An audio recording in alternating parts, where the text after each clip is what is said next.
Hello friends, नमस्कार। मैं शिव एक बार फिर से आपका स्वागत करता हूँ आपके अपने ही चैनल कार गुरुजी में। तो आज मैं ऐसे ही अपनी कार साफ़ कर रहा था, तो मुझे कुछ दिखा, तो मुझे लगा आपको शेयर कर देना चाहिए। अब क्या दिखा और शेयर कर देना चाहिए, तो उसके बारे में आपको बता देता हूँ कि अभी जैसे कि आपको पता ही होगा, जो लोग मुझे स्टार्टिंग से फॉलो कर रहे हैं तो उनको पता होगा कि मेरे पास एक डीजल Hyundai एक्सेंट हुआ की थी, जो कि मैंने सेल आउट कर दी अभी कुछ महीने पहले। तो वो मैंने सेकेंड हैंड परचेज़ करी थी और Cars24 पे मैंने सेल आउट करी। तो जिस किसी को भी अगर वो चाहिए कि हाँ, Cars24 पे अगर वो अपनी कार बेचना चाहते हैं और उनको पता करना है कि उनका एक्सपीरियंस उनके साथ कैसा रहता है, आपका कैसा रहेगा, या फिर वो मतलब जिनके मन में थोड़े से डाउट्स होते हैं ना कि मतलब उनके साथ डील करना सही रहेगा नहीं रहेगा, अच्छे प्राइस मिलेंगे नहीं मिलेंगे और क्या रहता है, तो वो जाके डिस्क्रिप्शन में चले जाना, उसमें मैंने लिंक डाल दिया है। वहाँ से आप जाके वो वाले वीडियो देख सकते हो मेरी, जो मैंने अपनी कार जो सेल आउट करी है उसका एक्सपीरियंस कैसा रहा, मेरा सेलिंग एक्सपीरियंस Cars24 के साथ। और इसके साथ साथ ही मैं उसके साथ एक चीज़ और बताऊंगा कि जो वो कार थी उसमें कुछ इशूज़ थे, जैसे कि Hyundai का जो वो था, वो 3 सिलेंडर इंजन था, तो जिसमें कि काफ़ी ज़्यादा नॉइज़ थी। तो इसकी मतलब Hyundai के जो एक्सेंट आती थी 3 सिलेंडर इंजन के साथ, उसमें काफ़ी नॉइज़ी था वो इंजन, नो डाउट। और थोड़ा सा हमने काम भी कराया था जिसकी वजह से नॉइज़ बहुत ज़्यादा बढ़ गई थी। तो इसके बाद जैसे कि आपको सबको पता है कि यार अपने लेवल पर हर कोई चीज़ें सर्च करता रहता है कि यार मतलब जो प्रॉब्लम है उसको कैसे रिजॉल्व किया जाए। तो आपके साथ आपकी गाड़ी में कोई प्रॉब्लम होगी तो बहुत सारे लोग होते हैं जो मतलब उसके साथ आदत मतलब हैबिचुअल हो जाते हैं उस प्रॉब्लम के। कुछ होते हैं कि जिनको सॉल्यूशन चाहिए ही चाहिए। तो मैं उनमें से हूँ जिनको अगर थोड़ी सी भी अगर नॉइज़ आती है या फिर कोई प्रॉब्लम होती है उनके किसी भी व्हीकल से, चाहे वो साइकिल हो, चाहे गाड़ी हो, चाहे बाइक हो, कुछ भी हो, तो मुझे वो तुरंत के तुरंत, मुझे जब तक वो पकड़ में नहीं आ जाएगी चैन नहीं मिलता। एंड आई कैन अंडरस्टैंड कि आप में से काफ़ी ज़्यादा लोग रिलेट भी कर पा रहे होंगे इस चीज़ से, जो अपने व्हीकल से बहुत ज़्यादा प्यार करते होंगे। स्पेशली बॉयज़ थोड़े से ज़्यादा अटैच्ड होते हैं अपने व्हीकल से, चाहे वो बाइक हो, चाहे वो गाड़ी हो, चाहे साइकिल ही क्यों ना हो। बचपन में हम लोग अपनी साइकिल से भी बहुत ज़्यादा अटैच्ड होते हैं और काफ़ी लोग ऐसा होता है जो उसे एक मतलब मशीन की तरह यूज़ करते हैं। बहुत से लोग होते हैं, जैसे मैं हूँ, मेरा मानना ये है कि मेरे लाइफ का एक पार्ट बन जाते हैं, वो एक मेंबर है मेरी लाइफ का। और मैं मतलब इसीलिए काफ़ी ज़्यादा बार ऐसा हो जाता है कि मैं जैसे ज़्यादा हार्श उसको ड्राइव नहीं कर सकता अपने व्हीकल को। कभी कभी थोड़ा सा भगा लिया, बट मैं बहुत हार्शली ड्राइव नहीं करता, क्योंकि मुझे कहीं ना कहीं ऐसा लगता है यार इसको तकलीफ़ हो रही होगी ये, तो वो कनेक्शन वाला फील है। तो कुछ लोग रिलेट कर भी पा रहे होंगे, कुछ लोग नहीं कर रहे होंगे, बोले अरे मशीन है कैसी बातें कर रहा है। तो कोई दिक्कत नहीं है, जो रिलेट कर पा रहा है वो अच्छी बात है, जो नहीं कर पा रहा है वो भी कोई दिक्कत नहीं है सर, वो मेरी फीलिंग है, ठीक है। तो कोई दिक्कत नहीं है, आगे बात करते हैं कि बात क्या कर रहे थे। तो बात ऐसी ही थी कि उसमें थोड़ी सी नॉइज़ ज़्यादा थी और उसके बाद थोड़ा सा हमने उसका जो हेड का काम कराया, उसके बाद उसमें नॉइज़ बढ़ गई। अब नॉइज़ बढ़ने की वजह से हमने कहा पहले तो ये नॉइज़ थी नहीं, तो भाई मैंने जो मेरे मैकेनिक थे मैंने उनको ही बोला, मैं बाहर से सर्विस कराता था, तो स्टार्टिंग से लेके एंड तक मैंने एक ही मैकेनिक से सर्विस कराई। तो इससे फ़ायदा क्या हुआ कि उनको पूरी हिस्ट्री बता दी गाड़ी की कि हाँ ये कब से आई है, उससे पहले की जो 1-2 बार में उनको चीज़ें बदल गई, हाँ इसमें इश्यूज़ क्या हैं और क्या हो सकते हैं, तो सारी चीज़ें हमने रिजॉल्व कर ली। अब भाई ये जब काम हुआ उसके बाद ये नॉइज़ बढ़ गई, तो उनको भी समझ में नहीं आया कि ऐसा, उन्होंने बोला कि ये काम हुआ है, इसके बाद थोड़े दिन बाद ये हो जाएगा कम। बट हुआ क्या कि वो थोड़े टाइम तक तो हुआ, थोड़ी सी कम हो गई, बट वो बिल्कुल ख़त्म नहीं हुई, जो कि मुझे बहुत ज़्यादा इरिटेटिंग लग रही थी, क्योंकि वो पहले थी नहीं नॉइज़ और फिर होती है तो आप ऑब्वियसली बोलते हो कि यार भैया क्या किया है, ये ऐसा कि मतलब इसमें हो नहीं रहा, ये आवाज़ आ रही है और ये रिजॉल्व नहीं हो रहा इशू। तो मैंने उनको बोला, तो ऐसे ही क्या था कि एक और थे उनके कस्टमर, तो जो वो कस्टमर थे उनके फादर जो थे वो काफ़ी टाइम से ड्राइव कर रहे थे कार, तो उनको अच्छा खासा एक्सपीरियंस था, उनके आई गेस थोड़े ट्रक्स वगैरह भी चलते होंगे, तो उनको थोड़ा आइडिया था। अब जैसे कि कुछ लोग होंगे उनको नहीं पता होगा, मैं आपको एक बेसिक सा आइडिया दे देता हूँ। पेट्रोल और डीजल इंजन थोड़े अलग अलग होते हैं। जैसे कि पेट्रोल इंजन में आपके होते हैं स्पार्क प्लग्स, तो एट द सेम टाइम आपके जो डीजल इंजन होते हैं उसमें स्पार्क प्लग नहीं होंगे, आपको डीजल इंजन में मिलते हैं इंजेक्टर्स, ठीक है। तो ये एक मोटा मोटा सा डिफरेंस है जो मैं आपको बता रहा हूँ और इसी चीज़ से रिलेटेड है, तो इसलिए मैं आपको बता रहा हूँ। तो इसमें ज़्यादा डीप नहीं जाएंगे क्योंकि मुझे बहुत ज़्यादा नॉलेज तो नहीं है, पर हाँ ऊपर ऊपर मुझे थोड़ी बहुत नॉलेज है। तो जैसे कि पेट्रोल कार में हिदायत दी जाती है कि अगर आप चला रहे हैं तो 40-50 हज़ार किलोमीटर के बाद आपको इंजेक्टर थोड़े से चेंज करा लेने चाहिए सारे, क्योंकि बहुत ज़्यादा कॉस्टली नहीं आते हैं। और इससे क्या होता है कि आपके इंजन की लाइफ बढ़ जाती है, प्लस जो आपके इंजन की लाइफ के साथ साथ आपकी जो पावर है गाड़ी में, आप वो भी फील करेंगे कि उसमें भी आपको डिफरेंस फील होगा, मतलब स्मूथनेस हो जाएगी, थोड़ी सी अच्छी पावर मिलने लगेगी आपको। तो ये कुछ चीज़ें हैं जो कर लेनी चाहिए। और 50,000 किलोमीटर मतलब 1-2 साल में तो चलती नहीं है, एक अच्छे खासे टाइम इंटरवल में आप चला पाते हो 50-60 हज़ार किलोमीटर गाड़ी को। तो उसके बाद अगर आपको इतना अगर स्पेंड करना पड़ रहा है मेरे हिसाब से तो वो कर लेना चाहिए। तो जैसे ये होता है कि आपको पेट्रोल में ये चीज़ कर लेनी चाहिए, ऐसे ही डीजल में क्या है, इंजेक्टर चेंज नहीं करने हैं। हाँ, मतलब ऐसा नहीं है कि आप सोच रहे हो कि स्पार्क प्लग चेंज करते हैं, ऐसे इंजेक्टर चेंज करते हैं। इंजेक्टर का ऐसा कोई बिगड़ता नहीं, क्योंकि इंजेक्टर थोड़े कॉस्टली होते हैं और एट द सेम टाइम उनको रिप्लेस करने की ज़रूरत नहीं होती अनटिल अनलेस उनमें कुछ मेजर इशू ना आए। तो ये इलेक्ट्रॉनिकली मतलब पूरे ट्यून्ड होते हैं, तो इनको थोड़ा ध्यान से रखना पड़ता है। जो डीजल गाड़ियाँ होती हैं ना, इनका थोड़ा ध्यान रखना पड़ता है। अब अगर आपको भी अगर ये सेम इशू फेस हो रहा है कि आपके कुछ एक, मैं आपको बता देता हूँ स्पेसिफिकली, किसी को अगर हो रहा होगा तो आप लोग ये मतलब समझ सकते हैं कि आपके लिए ये है सॉल्यूशन या नहीं है। इंजन में थोड़ी हार्शनेस की साउंड आएगी और एक टिक टिक की साउंड आती है अजीब सी, तो वो थोड़ा सा ज़्यादा आती है। और आप किसी उसको दिखाएंगे मैकेनिक को नियर बाय, अगर आप कंपनी सर्विस कराते हैं, वो रिजॉल्व नहीं कर पा रहे हैं, वो बोल रहे हैं कि ये इसके बाद आएगी प्रॉब्लम, तो मैं बोल रहा हूँ आपको टेंशन लेने की ज़रूरत नहीं है। वो साउंड ख़त्म तो नहीं होगी, और हो सकता है ख़त्म भी हो जाए। मैं 100% ये गारंटी नहीं लेता हूँ ख़त्म नहीं होगी, बट हाँ एक चीज़ की गारंटी ज़रूर लेता हूँ कि बहुत ही सस्ते में उसको मैं कम कर दूँगा और आपकी जो प्रॉब्लम है उसका सॉल्यूशन काफ़ी हद तक आपको मिल जाएगा।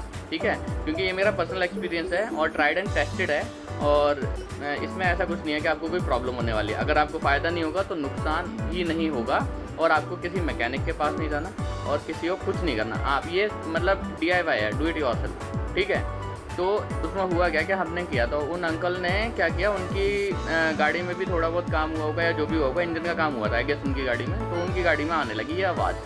मेरी गाड़ी में थोड़ी कम थी, उनकी गाड़ी में काफ़ी ज़्यादा थी। उन्होंने उनसे काफ़ी बार बोला, बट भैया उस चीज़ को रेक्टिफाई नहीं कर पाए, और मतलब रेक्टिफाई तो कर लिया था कि इंजेक्टर से आ रही है, बट उसको ट्यूनिंग करने के बाद भी वो आवाज़ नहीं गई। थोड़ी बहुत कम हुई, बट उसके बाद वो नहीं गई। ओवर द टाइम उन्होंने बोला कि जैसे कि होता है ना, हम बोलते हैं कि थोड़े टाइम चलेगी उसके बाद ठीक हो जाएगी, पर वो फिर भी नहीं गई। इसके बाद हुआ क्या कि उन अंकल ने ही अपने से थोड़ा रिसर्च करना शुरू किया, और रिसर्च करने के बाद उनको एक लिक्विड मिला। तो ऐसे आप अगर देखोगे तो अमेज़ॉन वगैरह पे भी आपको, और या फिर आप किसी ऑटोमोबाइल शॉप पे जाओगे तो वहाँ पे भी आपको बहुत सारे ऐसे फ्लूइड मिल जाएंगे जो आपके इंजेक्टर क्लीनर के नाम से आते हैं। डीजल गाड़ियों में ही होता है बेसिकली इंजेक्टर, तो diesel injector cleaner, diesel engine injector cleaner आएगा, तो वो आप ले सकते हो।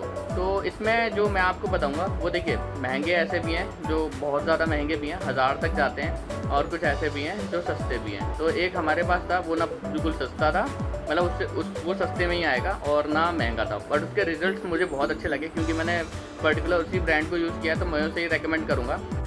तो वो आपकी मर्ज़ी है, आपको अगर देखिए जो मैंने रेकमेंड किया है वो यूज़ करना है, या फिर आप थोड़ा सा बेटर यूज़ करना चाहते हो, आपको लगता है कि थोड़ा सा महंगा होगा बट वो ज़्यादा बेटर रिजल्ट देगा, तो आप वो भी यूज़ कर सकते हो, मर्ज़ी आपकी है।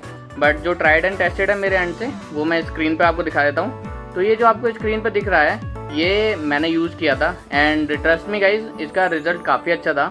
और इसके रिज़ल्ट के बाद मतलब मेरे जो गाड़ी का इंजन था वो काफ़ी हद तक नॉइस उसने कम कर दी थी, इसने कम कर दी, और इसके यूज़ करने में भी ज़्यादा कुछ ऐसा प्रॉब्लम नहीं है। ठीक है, तो सबसे पहले क्या करना है आपको, इसको मैं यूज़ करने का तरीका बता देता हूँ। तो यूज़ करने का तरीका भी है, अगर आप जैसे जो मैं बता रहा हूँ वैसे ही यूज़ करेंगे तो ही आपको रिज़ल्ट अच्छा मिलेगा, एल्स आपको इतना अच्छा रिज़ल्ट ना मिले, हो सकता है, क्योंकि मुझे भी मैकेनिक ने बताया है, मैं वही आपको स्टेप बताऊँगा, वही आपको फॉलो करने हैं। अगर आप वैसे फॉलो नहीं करते हैं तो हो सकता है आपको रिजल्ट अच्छे मिल भी जाएं, और हो सकता है ना भी मिलें।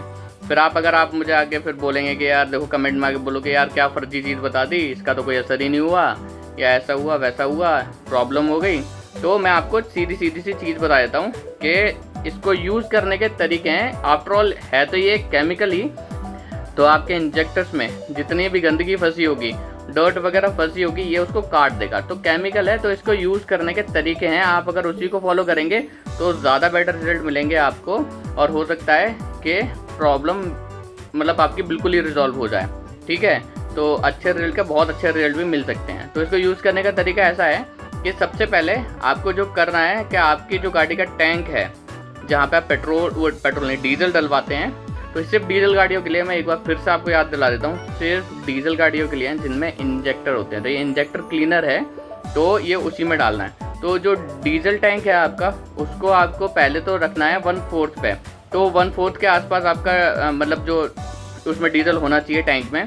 उसके बाद आपको ये बोतल लेके पूरा उसमें डाल देना है, ठीक है। पूरा बोतल डालने के बाद आपको ये 10 से 15 किलोमीटर तक चलानी है, 20 किलोमीटर तक चला सकते हो आप। उसके बाद आपको इसका टैंक कराना है पूरा फुल, ठीक है। आपको अपना डीजल टैंक पूरा फुल कराना है। उसके बाद आप कितनी चलाते हैं आप वो आपके ऊपर है। वो टैंक आपको पूरा जब तक आप उसका डीजल पूरा कंज्यूम नहीं कर लेते तब तक चलाएं उसको, मतलब 1/4 से नीचे आ जाए और जब थोड़ा बहुत बचे तब आप उसको दोबारा रिफ़िल कराइए।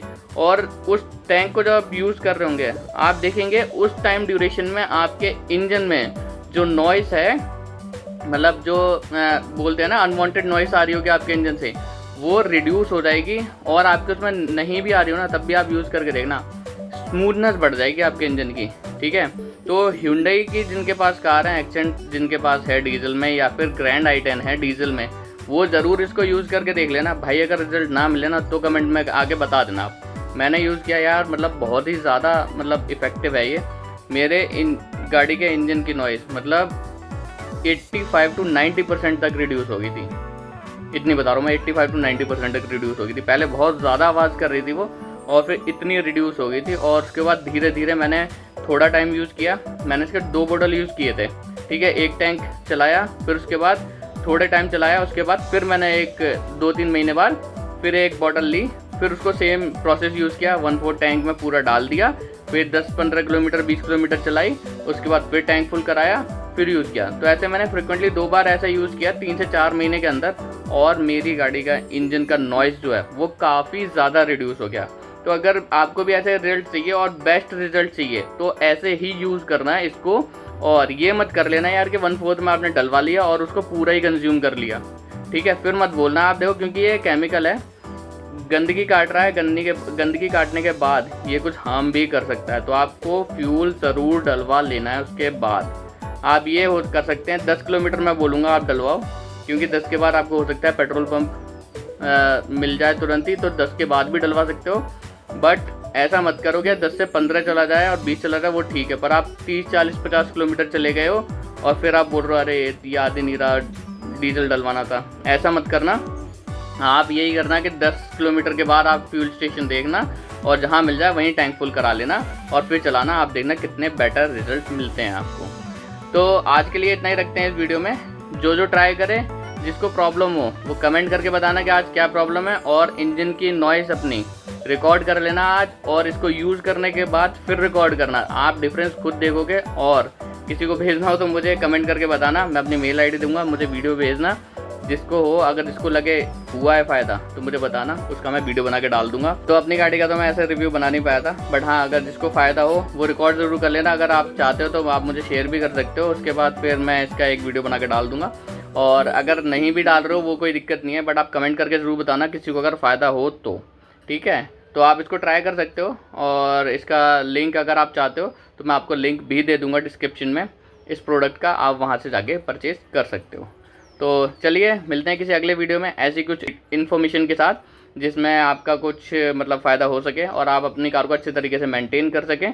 और जब तक के लिए यही कहूँगा कि अगर आप फोर व्हीलर कोई चलाते हो तो सीट बेल्ट ज़रूर लगाना, 2 व्हीलर चलाते हो तो हेलमेट ज़रूर लगाना, और स्पीड लिमिट का खास कर से ध्यान रखना। जब तक के लिए thank you so much for watching, have a good day.